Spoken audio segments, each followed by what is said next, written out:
Good morning. Thanks, Rob. Rob and Rob. My name is Rob Nossen. I live in Naples now, but I was born in Amsterdam, Holland, and I'll talk more about that, or Netherlands, as people call it.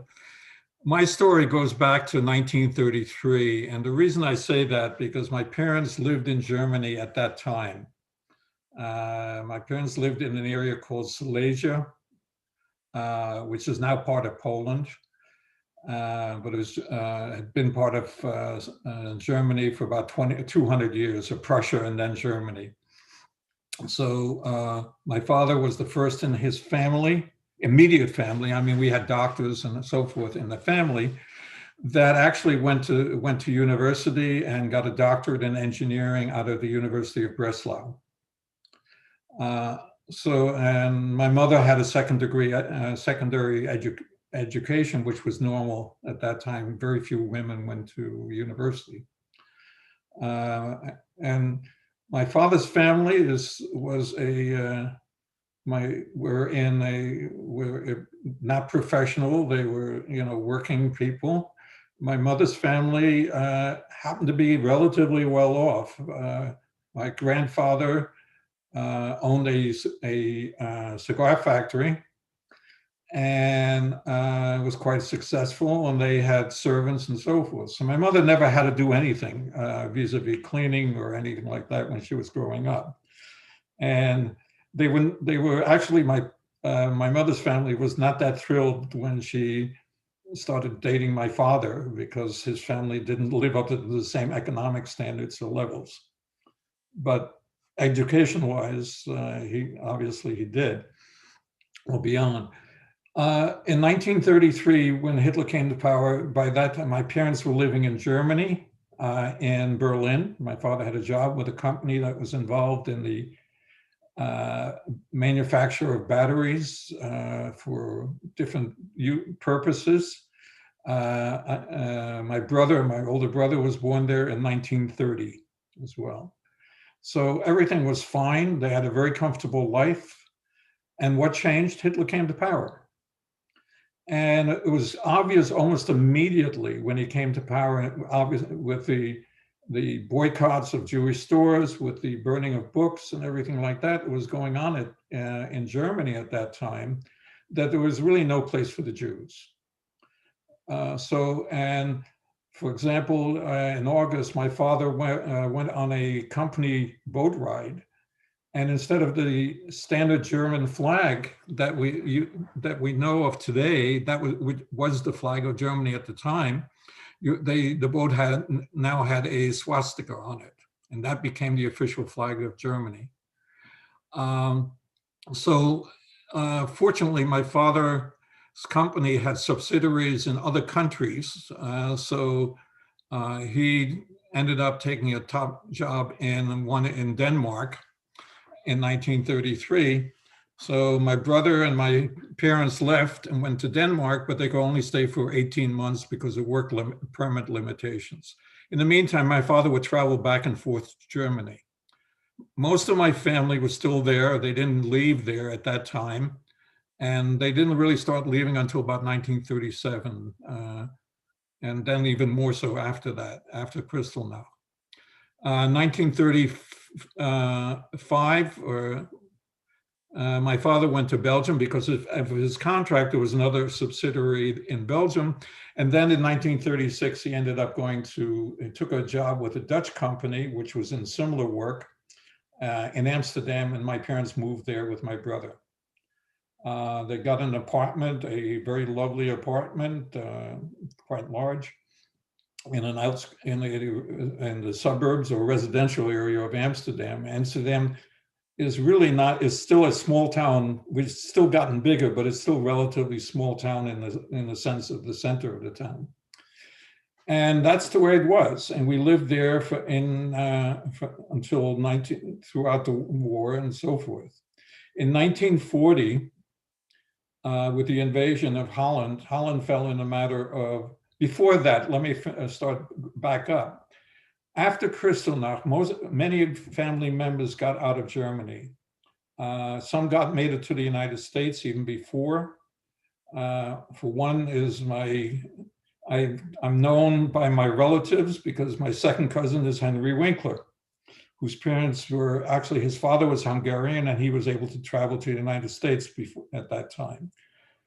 He was born well after the war, but his family ended up settling in New York, and there were others of my family that made it there, particularly on my father's side.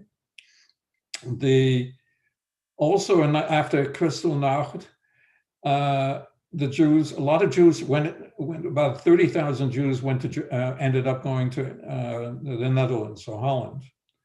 And many of those ended up in a refugee camp that was originally established by the Dutch for the German refugees.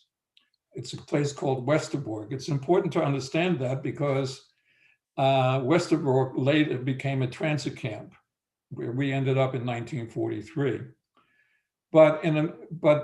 So by the time the war started in 1940, Holland fell in 5 days. They firebombed and destroyed Rotterdam, which was a beautiful medieval city and so forth. And if you go there today, none of it, it's all modern, very modern city. And the closest that I can tell you would look like Amsterdam, more like Amsterdam, as Amsterdam even today looks like. And Holland had been neutral in the First World War, so they didn't think they were going to be involved in the Second World War, which was started in September 3rd of 1939. They being neutral, and they had no desire to be in the war. But this was the grand plan, and in May 1940, Hitler invaded Western Europe. Holland was one of the first countries that was invaded, obviously. And the reason the Germans went primarily through Holland and then Belgium, because between the First World War and Second World War, the French had built a Maginot Line to prevent the Germans on their borders with Germany, to prevent their tanks, German tanks and armored vehicles to go directly through. So instead, the Germans primarily came through Belgium, through Holland and Belgium. Holland fell in 5 days, Belgium fell in 14 days. And France eventually fell on June 23rd of 1940. A very short time when you consider you're talking six weeks. That Hitler basically conquered Western Europe. You know about Dunkirk, and the British had sent over about 400,000 troops after the declaration of war in September of 1939 to protect France. Fortunately, at Dunkirk, they were able to get most of their troops out, including other Free French and other Free Dutch and so forth, got them back to England. That, in effect, saved England because their armies were still, they were able to maintain their army. But in any event, France fell on June 23rd, surrendered, and it's just as a point of history, the surrender, Hitler went to Paris and accepted the surrender of the French in the same parlor car that was used for the armistice on November 1918. So you can imagine what the message he was pointing. Unlike Poland and other Eastern European countries, when we were invaded and taken over, in the first year, very little happened other than the registration of Jews and others that was required, other minorities, in Holland at least. But also the Dutch already knew where the Jews were because there were census throughout it and so forth. At the time of the invasion, there were somewhere between 130 to 140 some thousand Jews in Holland, most living in the major cities. They were not farmers or anything like that. Many of those were local. Majority of them actually were local. There were about between 40, the numbers vary depending who you talk to, about 60,000 or so that came in from Germany pretty much, maybe even less than that. They were kind of difficult to integrate, obviously. By the time the war started in 1940, we had 15 family members, a total of 15 family members in Amsterdam. Of those 15, my brother and my parents were the only survivors. And there were several reasons for that, which I'll go into. So so by the time the war started, there were about between 130 and 140,000 Jews. Many of them, there were Jews that had converted, there were Jews that no longer practicing, that were in mixed marriages and so forth. As I said, Holland surrendered it very quickly in 5 days, and that was primarily because the Germans said they would firebomb other cities if Holland didn't surrender. So that was the story then. And as I said, they left us kind of alone other than registering us. I was born, by the way, in 1938. And at the time I was born, my grandparents, soon after, my grandparents joined us, my father's parents joined us and ended up living with us as well. So there were six of us in this apartment, which was large enough to handle it. But things changed. So unlike in 1941, they came up with the first restrictions. Jews were no longer allowed in public parks, sports places, swimming pools, restaurants, drive cars, and travel outside of town limits. So Amsterdam became the ghetto for the Jews, at least for most of the Jews in Holland at that time. But it was within the city you could travel. There was no ghetto per se, the way you had it in the Eastern Europe, because the Jews were not that, percentage-wise, were not that large a population. So those were the first conditions. In 1942, they came in, the Jewish Star came out. And this was done not just before that, they were not being used anywhere in Western Europe. They used armbands in the ghettos in the East, but then the Jewish Star became universal in 1942. And they were in the vernacular. So the Jewish Star for Germany was Jude. For Holland, it was Jood. For France, it was Juife, so it was in the local language. But then they started with that, and also rules to the Jews. That doesn't mean you couldn't go to school, but you could not go to a regular school. So, and this was in 1942. And what the idea was, by doing this, they would try to isolate the Jews from the rest of the community. And they also declared Amsterdam, forced the Jews outside of Amsterdam to move into Amsterdam. And the idea was that if they congregate them, as I said, Amsterdam became the de facto ghetto of the Jews in Holland at that point. As a result of the school closing, there were Jewish schools that were opened up by the Jewish community. My brother at that time was 12, and he went to the school, and that was also the school that Anne Frank went to. She was not in his class. She was slightly ahead in the more senior class by 1 year. And she was there for several months, and then they went into hiding in 1942. We did not. My father had a job that was, the company had been taken over by the German defense industry, and he was a senior engineer for them, a scientist, and so he went to work every day. From 1940 to 1943, he went to work as if nothing had happened, because he had a special permit to go there and so forth. But also in 1942, they had what they call the first deportations that they started in 42 to Westerbork. Westerbork now, as I mentioned, was originally a refugee camp for the Jews. It became the ghetto, the transit camp for Jews. And in Western Europe, rather than having the ghettos, as I said, the Germans set up transit camps that were used to round up the Jews And from there, they would send them to the concentration camps or to the death camps, as may be. And this is a pretty isolated place. And I'll talk about it a little bit more about Westerbork in a few minutes. So my grandmother died in August of 1942, and we had to bury her outside of city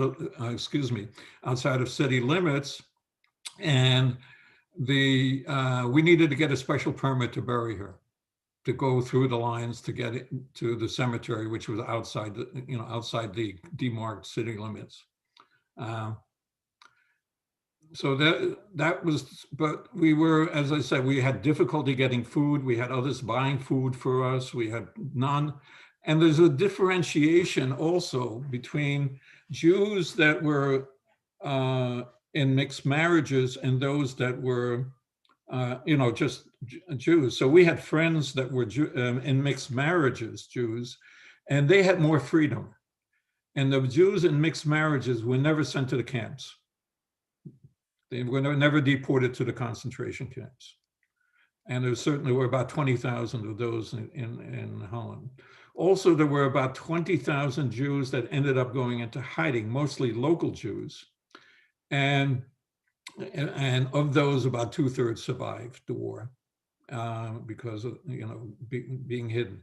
It was very difficult for German Jews to hide because their language. I spoke Dutch, obviously. My brother was pretty fluent in it, but my parents always spoke with a German accent, and they never lost it through all the years, because German was a native language until they were pretty much 30 years and older. So my grandmother died in August. Then in 1943, January 1943, my grandfather was taken. And this was the selective roundups that were going on in Western Europe. They weren't doing the mass roundups that they had in other places. But they did start rounding up the elderly, including my grandfather in January. My mother tried to stop them, and they threatened her. They did the same thing. If you've seen Schindler's List or any other programs, they came in with the trucks. They had help from the Dutch police. They knew where we were. They were specifically looking for him because he was registered. And so he was taken He was taken, and we never heard from him again. We assumed he was sent out immediately to Westerbork, and from Westerbork to Auschwitz. But there's no most people that went to Auschwitz, when they came in on the direct transports, there are no necessarily records of them per se. There are, by the way, it's kind of interesting, there are transport records from Westerbork and to the people that were in Westerbork. So they knew who got to Westerbork, and they knew where they had been shipped out to, that they had gone to Germany. So that was the way it was. And what changed was in June 1943, June and July 1943, there was a major roundup of Jews in Western Europe. Denmark, not so much. They left the Jews in Denmark alone by agreement. But in France and Holland and so forth, Belgium, they started rounding up the Jews in June and July of 1943 en masse. And for the Jews, and each of these countries had what they called transit camps that were used as hubs for further deportation. The one, as I mentioned, was Westerbork in June of 1943. Westerbork became the transit camp, and we were sent there, and the four of us ended up there at that time. Steve, at this point, I'd like to share. I'll show you what Westerbork was like. Rob, you should be able to share by clicking the green share screen button. Yeah, no, I've got to get the file.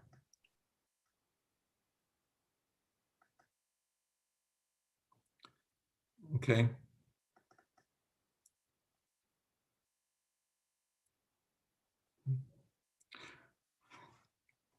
Okay. Now this is they say concentration camp, but it was never defined really as a concentration camp. Excuse me, Rob, can you click your share button? We still can't see that. Oh, I'm sorry. I see it on my screen. Can you click is the green share button? Can you try it No, again? I can't see that. Hold it. Let me down.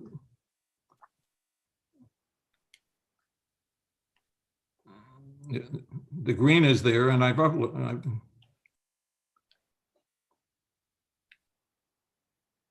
Yes, if you can see that Zoom toolbar and click the green share screen button, you should be able to then. yeah, but it's not coming up, and it's not. It's Zoom meeting is not responding. Oh. I'm talking, but you're coming in fine. I think maybe your computer is. My computer is having issues. I wonder if it's. I don't know why, but let me try something else. Okay, hold on. Okay. I just went under full power. Does it still say that Zoom is now? not responding? We still don't see the screen shared. Oh, great. You started sharing? There it is. Now, fantastic. yeah, I know. I basically hooked up. Okay. Great. Thank you. Okay, this is the layout of West. I have several photos of Westerbork, which is like almost in some ways like the Japanese internment camps in the United States. Okay, and you'll see why I say that. This is the roundup of people. This is pictures of the camp. And this is the type of conditions we were living under. We were wearing civilian clothes. We had the Jewish stars. This is somebody waiting to be deported to Westerbork. Now, assume all the Jews in Amsterdam, or just about all the Jews in Amsterdam, went through Westerbork. And there was about a permanent population there of about 2,000. And even at the end of the war, there were some people still there. Okay. And the transports were similar. And what the interesting thing was, we were taken from, when we were rounded up, we were taken to the railway station in Amsterdam, put on trains and taken to Westerbork. And so this was the Dutch railway system. And I'm sorry, let me go back a little bit. But this is daily roundup. You can see people wearing their star. They're wearing civilian clothes, nothing different. It was not that onerous. Spartan, to say the least. Probably not that different from the DP camps after the war. And they had kitchens, they had cooks and everything to do it. You know, my father ended up working in the laboratory. He actually worked on a project there for the Germans on their water system, because, you know, being a chemical engineer. And then there were schools there for the kids and so forth. This is a picture of it, one of them. So that was there. So we were fortunate, and let me I want to stop.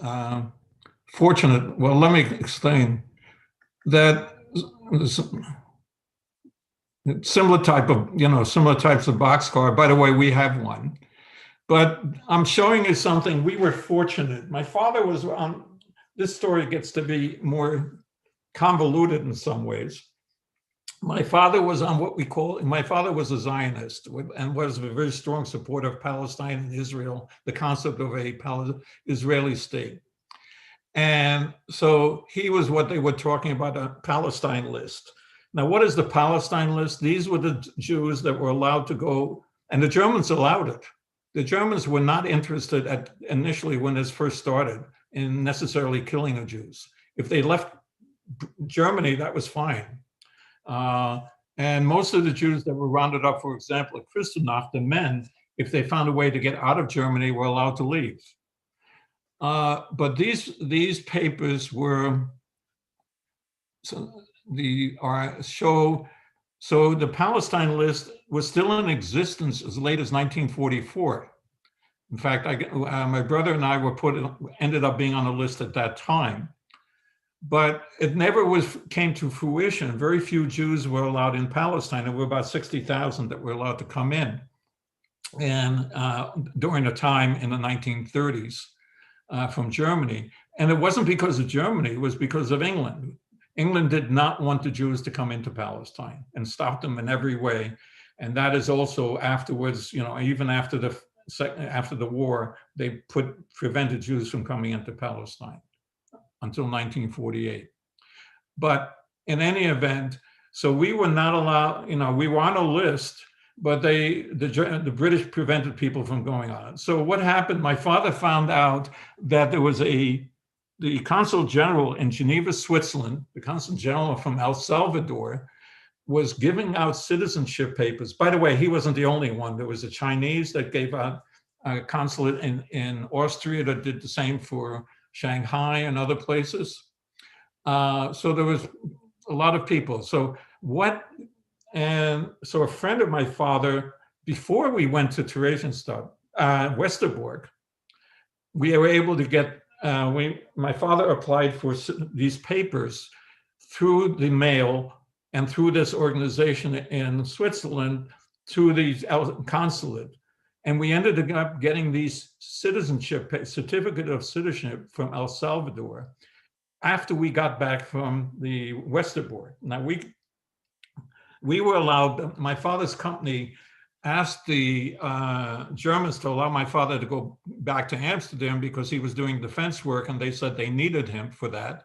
So we were allowed to come back to Amsterdam in September of 1943. So we were in Westerbork for about 3 months.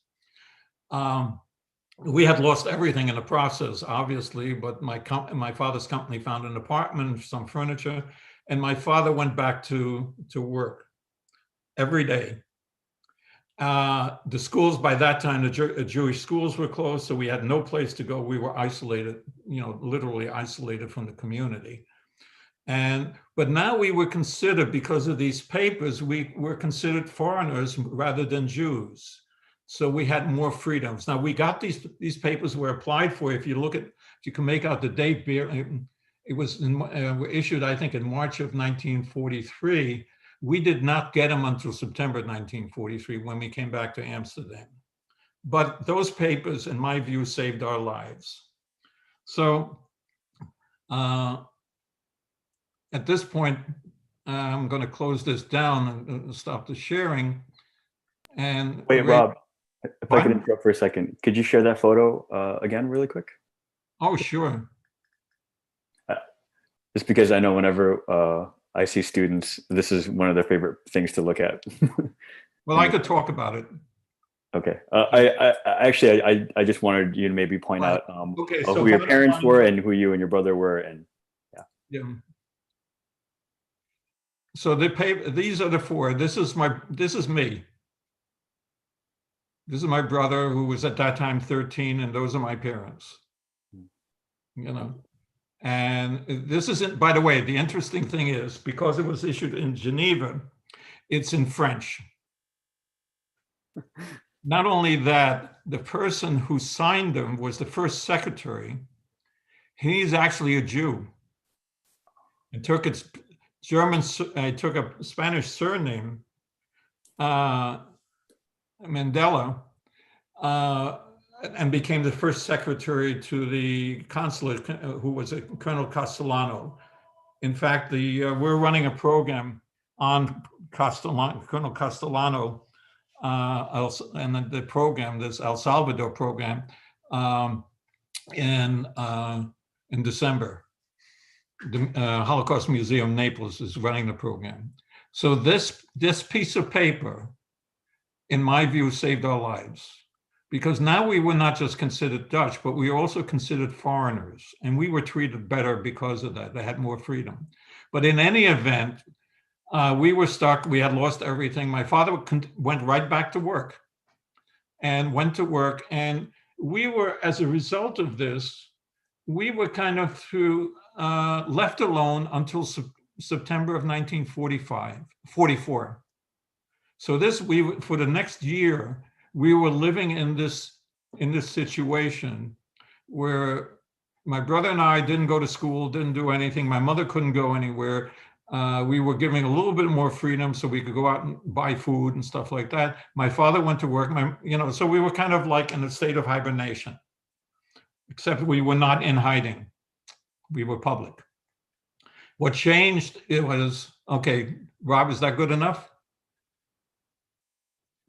Yes, well, Rob, thanks very much. More, yeah. In the meantime, so we lived like that until September of 1945. What changed? 44. Well, after the Normandy invasion, the British and Canadians and British were part of this, and the Americans were the major forces in the invasion, and the British and Canadians came moved up to Holland through Belgium and liberated Holland, liberated Belgium, liberated the southern part of Holland in August of 1944. But they never got up to Amsterdam. They decided because if you look at a map of Holland, the eastern border of Holland is completely, is right on the border of Germany. So rather than continue to liberate the northern part of Holland, where Amsterdam was, they decided to bypass it and leave it alone and move east into Germany. So the northern part of Holland, where we were, wasn't liberated until the end of April of 1945. So what the Germans did at that point, after that, at the end of August, beginning of September, they ended up rounding up the final group of people that were still in Holland. We were on the last transport to Westerbork. There were about 5,000 people that were transported to Westerbork, and from there to other camps. From Westerbork, people went either to Auschwitz, because all the other death camps pretty well had closed down, Bergen-Belsen, or Theresienstadt. Now, Theresienstadt was a unique situation. And I want to go now to Theresienstadt.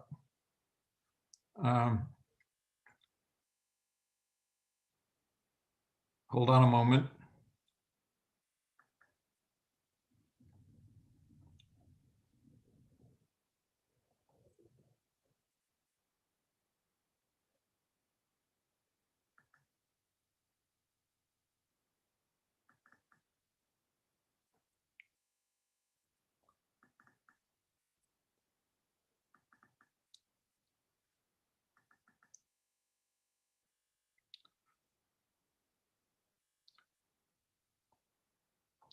This is not what I want. Hold on, just.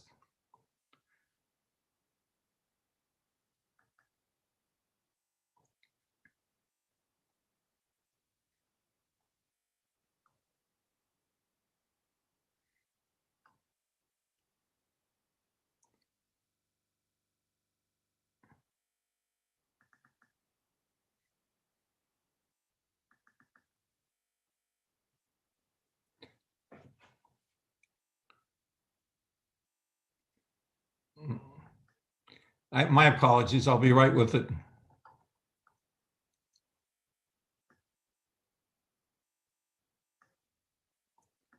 Okay.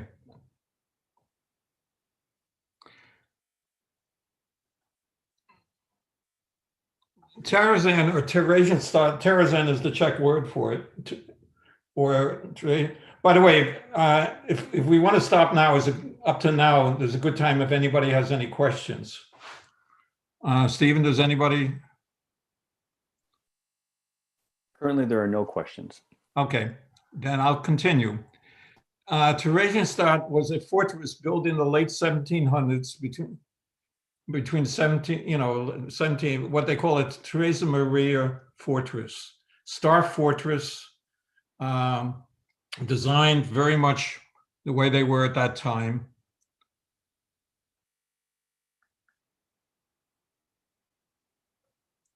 And within Theresienstadt, I have a map of Theresienstadt. There it is. But this is it. This is the way it was designed. This was typical. And in 1941, at the end of 40 and 41, Theresienstadt was made into the ghetto for the Jews of Czechoslovakia. There were about 80-some thousand Jews that were sent to Theresienstadt from there. It was a fortress. That, as I said, these are standing buildings. You could visit it today. I have pictures of them. We'll get to it. And it was used as a ghetto. There was also a small concentration camp there, which was a small fortress that they used as the concentration camp as well. But this was a town. It was a garrison town. Eventually, it became a town of about 7,000, 8,000 people. It is again a town. People are living there today. But the Germans took it over and made it into a ghetto for the Jews of Czechoslovakia, and also Jews, primarily German Jews and the Danish Jews and special circumstance Jews. And that was included German Jews who had fought in the First World War, had gotten Iron Crosses and so forth. As I said, there were about 400 Danish Jews there. There were Jews, about 1,500 Jews from Holland, but most of them were, and throughout the war, about 150,000 Jews went through there. Now, this was a ghetto. And what it meant by that is we wore civilian clothes. There were factories in the ghetto. There was laboratories, other activities going on in the ghettos on behalf of the Germans. It's like the Warsaw Ghetto. I do a program on Poland. The Warsaw Ghetto, in the Warsaw Ghetto, that's where Schindler's Factory actually was, if you're familiar with that. So this is the ghetto. This is the way, and I'll go back to the original photo. This is today's residential area. The ghetto right now is primarily a museum, plus this. But the conditions there were less than great, even though it was a model ghetto. And eventually the Germans had this Red Cross come through there in 1944. Just to give you some specifics, 150,000 Jews went through the original ghetto, went through there. Less than, of the original number, 20,000 survived, less than 20,000 survived. 30,000 died in the ghetto, per se, from disease and malnutrition throughout the years. The ghetto was an area previously designed actually for about 7,500 to 10,000 people, really. And then in 1944, they made it into a showplace temporarily for the Red Cross.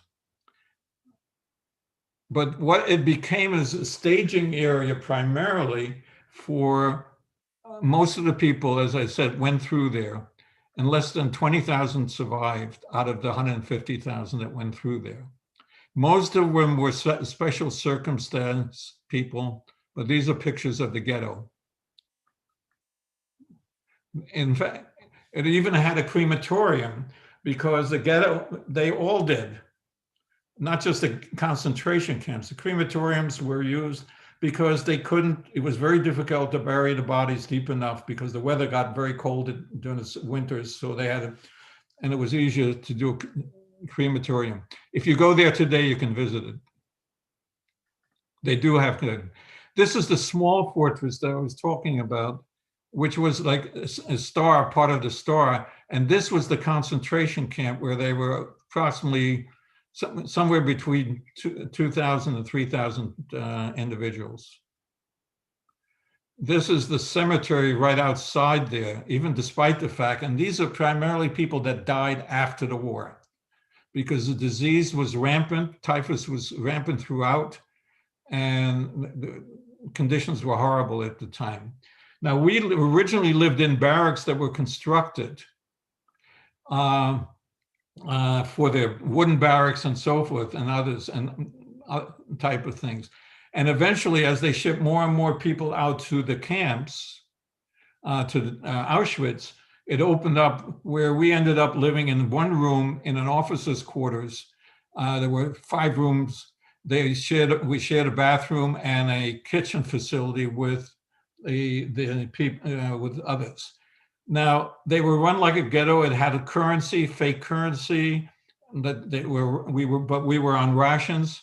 My mother got a job when everybody was being shipped out in the hospital as administrator. And the hospital, if someone died, they would not tell the Germans because so that they would continue to receive the rations. My father worked in a laboratory checking grain and so forth, the quality of it. And they would often smuggle stuff out to the community as well, the grain, extra grain, because, my brother ended up contracting tuberculosis.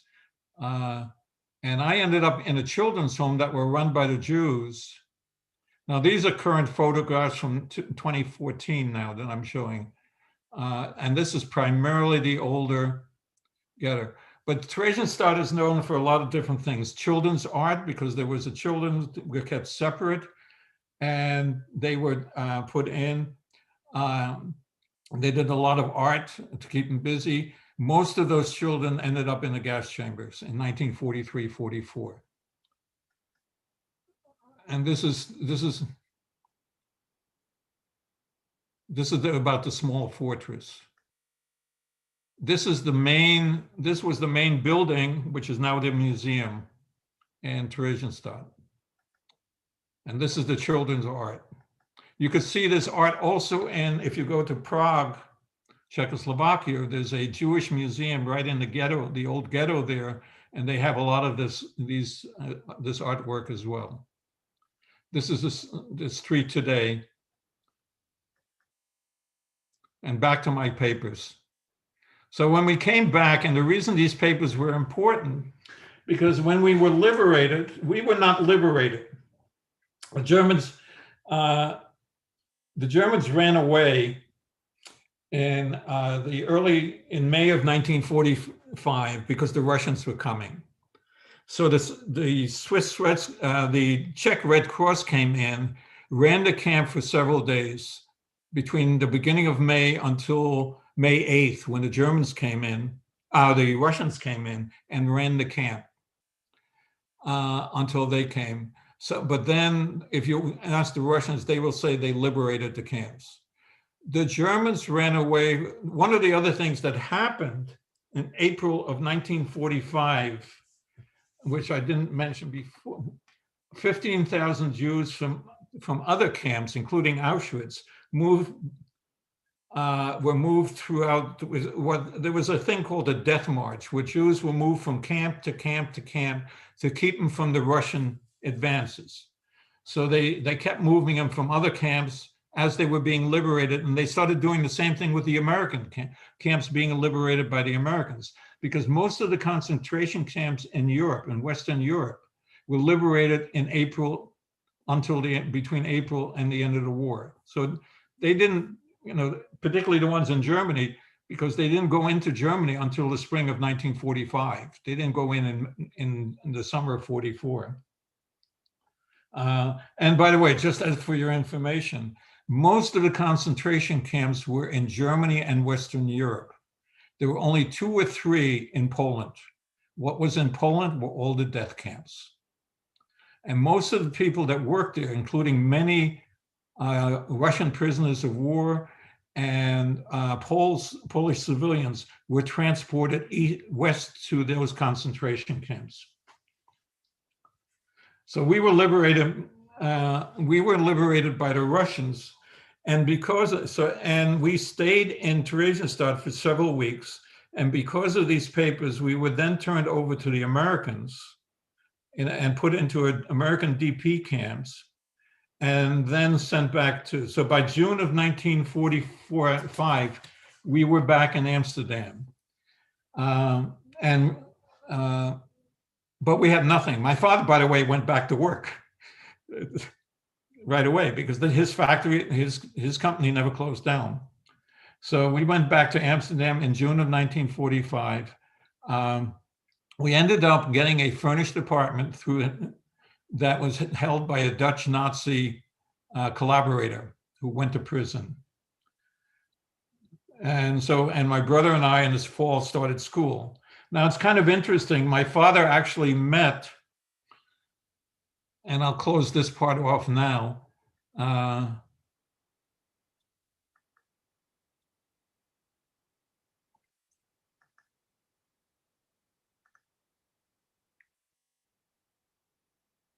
Okay, you can stop sharing now. Okay, so what happened next? So we got back to Amsterdam in June of 1945. So we're back in life, and we got this apartment which we lived in until 1948. But a couple of things. So there were quite a few collaborators in many of the Western countries. That was true of many people, and there were many people that helped Jews, and so you had both. So we got this apartment, and later on, soon after, Otto Frank, Anne Frank's father, came to the Jewish community, which was decimated, but there was a Jewish community. My parents had been active in it, and he came back to the same community. And my father, he was there when Otto Frank came to the community, and when he found that it was handed the diary by his former secretary, and didn't know what to do with it, and should he publish it or not? And everyone told him that this has to be published. So that started a relationship to the Frank family. Just a number that I want to. I'm almost done. Only 5,500 of the 100,000 Jews that were deported from Holland during the war returned from the camps. That was the highest death rate among Jews in Western Europe. Only 1/4 of the 5,000 Jews that went through Theresienstadt returned. Roughly 1,200, a little over 1,200. So you can see that many of these communities, and as I said earlier, the Jews in mixed marriages never left. They were restricted what they could do, but because of being mixed, that also happened, by the way, in Jews in Germany. There's a whole program about that. And then, and there were, as I said, 2/3 of the Jews that were hidden, and most of those were locals, the local Jews. Survived, and many of them were children. So we were there, and then in 1948, things really heated up in Western Europe. And we had no family left in Holland. We had family in the United States. We had an uncle that made it to the Shanghai Ghetto, who made it to the United States, eventually in 1947. So we had different relatives, and one of them, and my parents decided there was no future for us in Holland, even though my father had his job and everything like that, and he wanted to try something different anyway, work-wise. So in July 1948, we came to the United States. I was never a citizen of Holland. My parents were German. I was stateless because Holland, like most of Europe, does not have the concept of birthright. So if you're born in Holland, that does not automatically make you a citizen.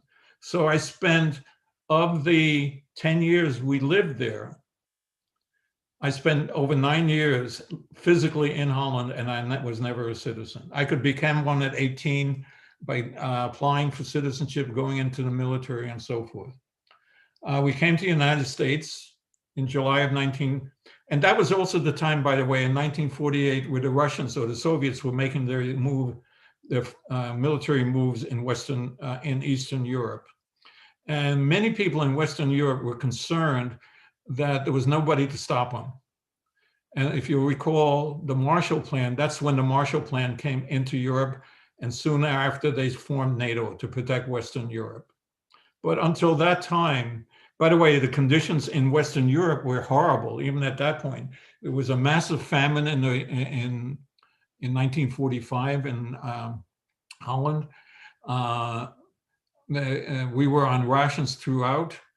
And even then, when we left, we were still on rations. So we came to a place called Paterson, New Jersey, where my mother's sister lived, and we settled there. And then from there was the rest. I went to school there, went to university. At that time, I went into the Navy in 1960. I'd taken ROTC, so I went in as an officer, and I was on active duty for over 4 years, and then I stayed in the reserves for another 30 years, and I retired from the military. And we led a normal life. My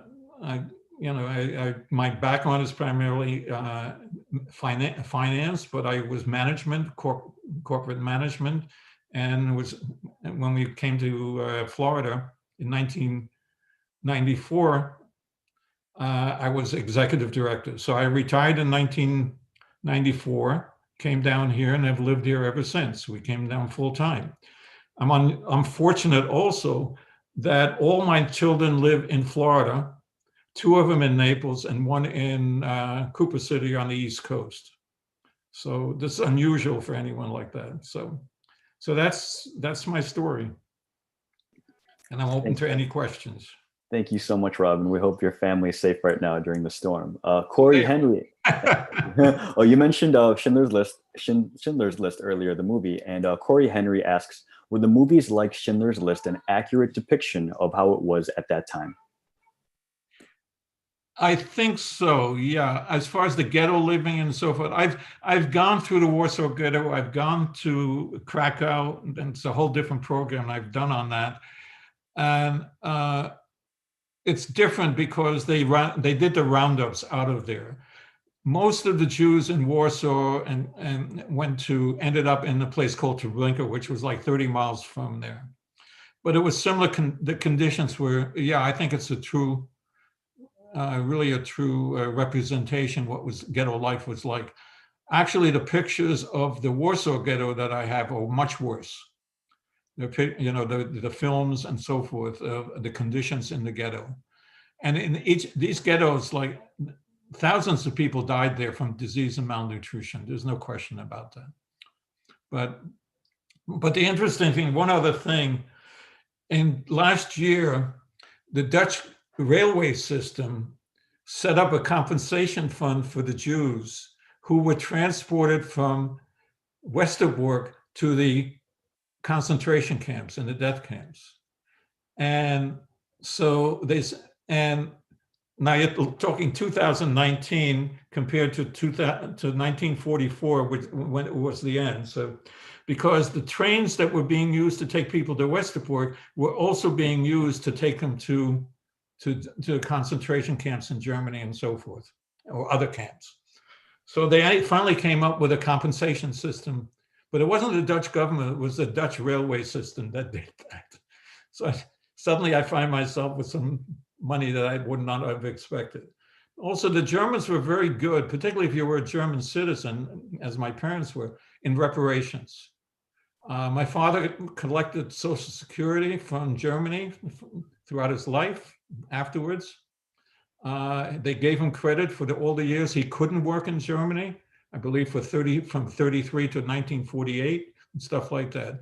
So the Germans, as a government and people, have recognized their responsibilities to the survivors and so forth. So, but it's kind of interesting, the whole experience of that. Excellent. And that's interesting that it comes from the Dutch railway system. You talked about the boxcar earlier. Could you mention a bit about what the experience was like? How long did that boxcar ride in particular take to get to? We were in a boxcar for about 36 hours. The time travel from, they took passenger trains or regular trains. We were a short period of time when we went from Amsterdam to Westerbork. That was a relatively short distance. But we were because we were selected, to go to Theresienstadt because of these foreign papers, which saved our, as I said, they saved our lives. And they were doing transports until the end, until December of 1944, out of Theresienstadt to Auschwitz.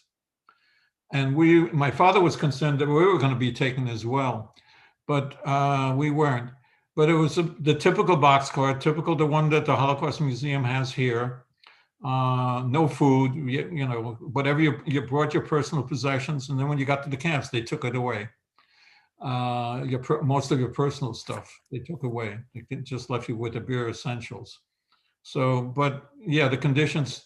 So being in September, and it was only 36 hours. You know, it was manageable. We have about 3 minutes left. So if there are any more questions, please put them in the chat. I'm always fascinated by Rob's story, so I'm going to ask a question. You mentioned that the camp of Westerbork was like Japanese internment camps in the U.S. What is your opinion of places where that might be happening today, like in immigration detention camps? I think it's the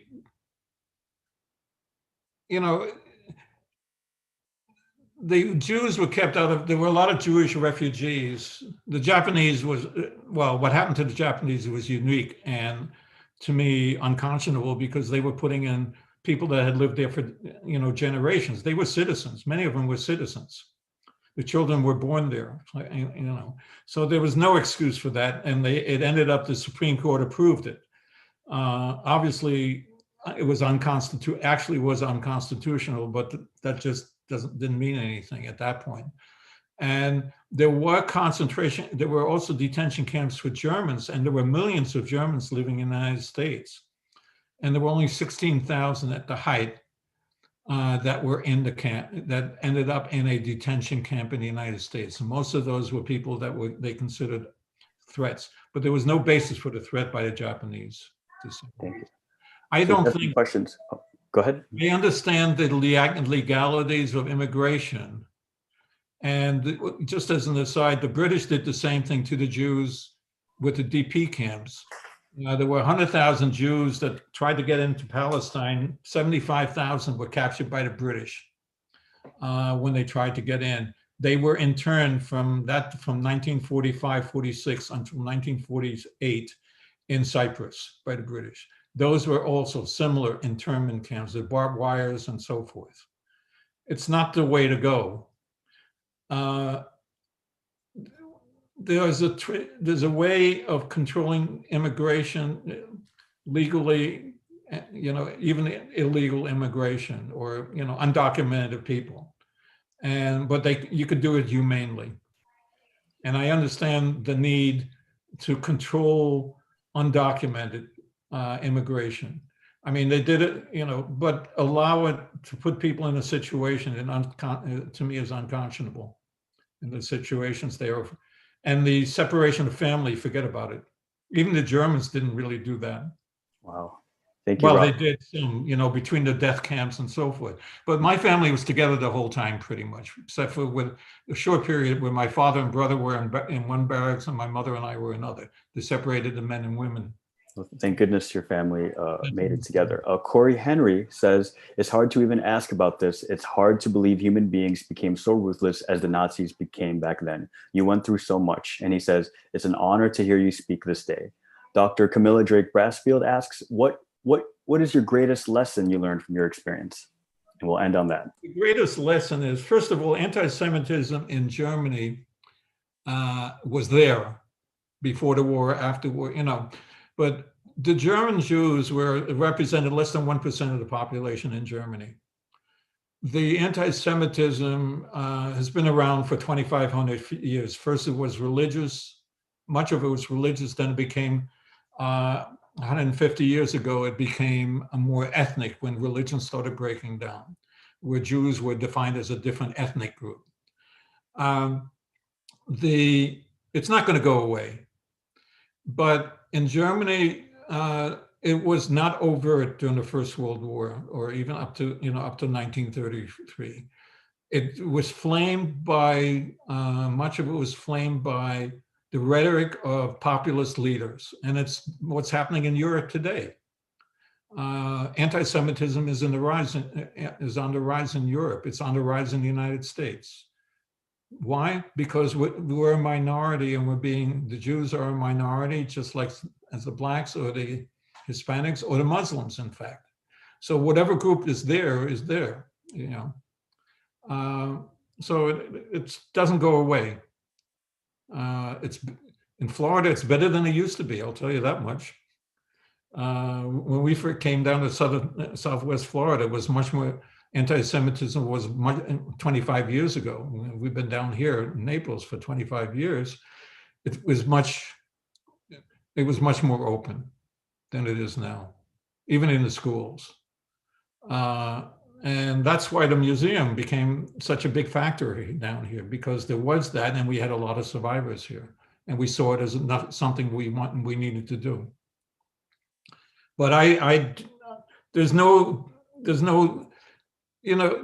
reason to treat people inhumanely under any circumstance. I'm sorry, I don't agree with that. I understand where you want to protect your borders, but this country has lived on immigration, okay? And we've allowed everybody to come in, and our growth, but the problem you've always had, this has always been an issue. The whole concept of eugenics, for example, that goes back over 150 years, was based on the concept of keeping minorities down, really. And that was going on in Europe as well. Hitler just took it one step further. When he started out, Hitler he wasn't looking to kill the Jews. He was trying to get the Jews, make Germany free of Jews, okay? And the interesting thing is that percentage-wise, more Jews died in the First World War, and more Jews fought in the German army than any other group in Germany in the first, in Germany. So it's kind of, many of them didn't, particularly were in the German army in the First World War. So they were patriotic. My father, even after the Holocaust, was proud to have been German, because he did not view and he said it, even afterwards. He always said that. He was proud because he said, I would not have been what I am today if it wasn't for being in Germany, in the history, the culture, and so forth of the Jews in Germany. So. That's Camilla Drake Brassfield. Dr. Drake Brassfield says, thank you for sharing your experience, and we honor you today. It's my pleasure, Thank you so much, Rob. Robbie, do me a favor. I don't know if you're in Lee or in touch with Sam Moore, but we're running a lot of programs now that he's trying to do through Zoom.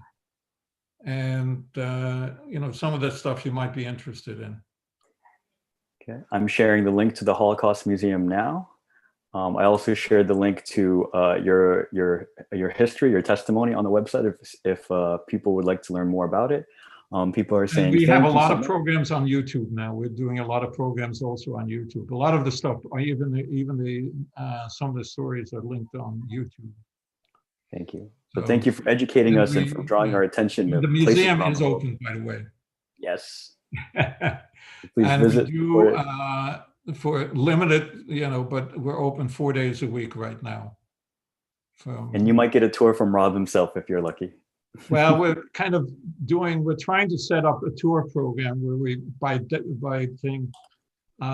limited tour, and we're trying to get those to volunteer. And I was supposed to have one coming up, okay. But I think it's going to be postponed because of conflict.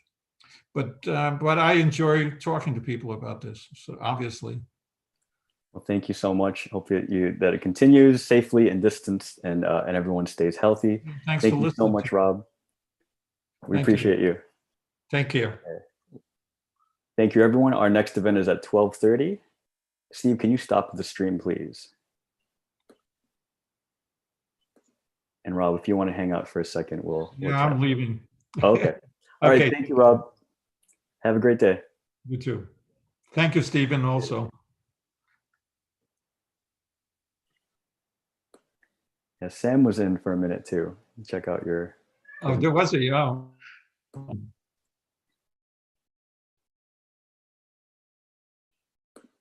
Okay.